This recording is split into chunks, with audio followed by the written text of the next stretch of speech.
Today we're diving into one of the most detailed and, frankly, mind-bending blueprints of the universe ever put to paper, the cosmology of the Urantia Book. Now, just so we're clear, our goal here isn't to prove or disprove any of this. We're simply acting as your tour guide through the incredible cosmic map it presents. So let's jump in. To even begin to get our heads around this thing, you have to start with the book's core premise. And it really all hangs on this one massive question.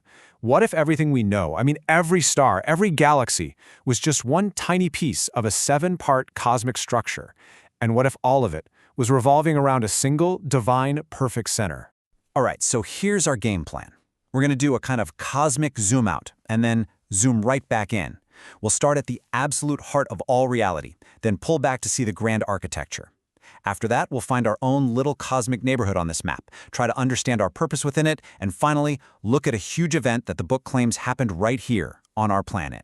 Okay, our journey has to begin where the book says all of reality begins, at a single, absolute center point for everything in creation. This central point is called the Isle of Paradise. The book describes it as this stationary, eternal island floating in a sea of infinity. And it's not just some symbolic center, It's presented as the literal, geographic core of all creation, the source from which all energy, all matter, and even our own personalities originate. And it's said to be where the Universal Father dwells. Now, this idea of God is really key to the whole philosophy of the book. It really emphasizes that the Universal Father isn't just some abstract force, but an infinite personality. That means limitless, sure, but also knowable, relatable. So personality itself is presented as this divine gift, flowing directly from the central personal source. Okay, so we've got our anchor point at the center. Now, let's start that cosmic zoom out and see how the rest of creation is actually built around it. So, let's keep that still point, the Isle of Paradise, in our minds. Now let's look at the very first layer of creation that was built right around it. So the very first ring surrounding Paradise is this perfect and eternal creation called Havona. It's described as a central universe that was never created and will never end, and it contains, get this, 1 billion perfectly inhabited worlds. This isn't an evolutionary place like ours. It's a realm of pure, divine perfection. Now, orbiting that perfect central universe is the next, truly massive layer, the 7 superuniverses. And this is where we finally find ourselves. These are the evolutionary creations, the universes of time and space, where imperfect beings like us begin our existence and start that long, long journey back toward the center. And when you put it all together, that perfect central universe of Havona, plus the 7 evolving superuniverses swirling around it, that whole thing is called the Grand Universe. This is the book's name for all the currently organized and inhabited creations. A cosmos just teeming with life on a scale that's almost impossible to imagine. So, we live somewhere in one of those 7 superuniverses. But where, exactly? Let's zoom in from that massive cosmic map and try to find our specific address. The book gives us a super precise cosmic address, laid out in this nested hierarchy. At the very top, we're in the 7th superuniverse, which is called Orvonton. Zooming in from there, we find our local universe of Nebadon. Now, the key takeaway here isn't really the names themselves, but the idea of a highly organized, administered cosmos. It suggests that nothing is random. Every level, from a single planet like ours, which it calls Urantia, all the way up to the superuniverse, has a defined place and a purpose. Our really key figure in this whole structure is the Creator Sun.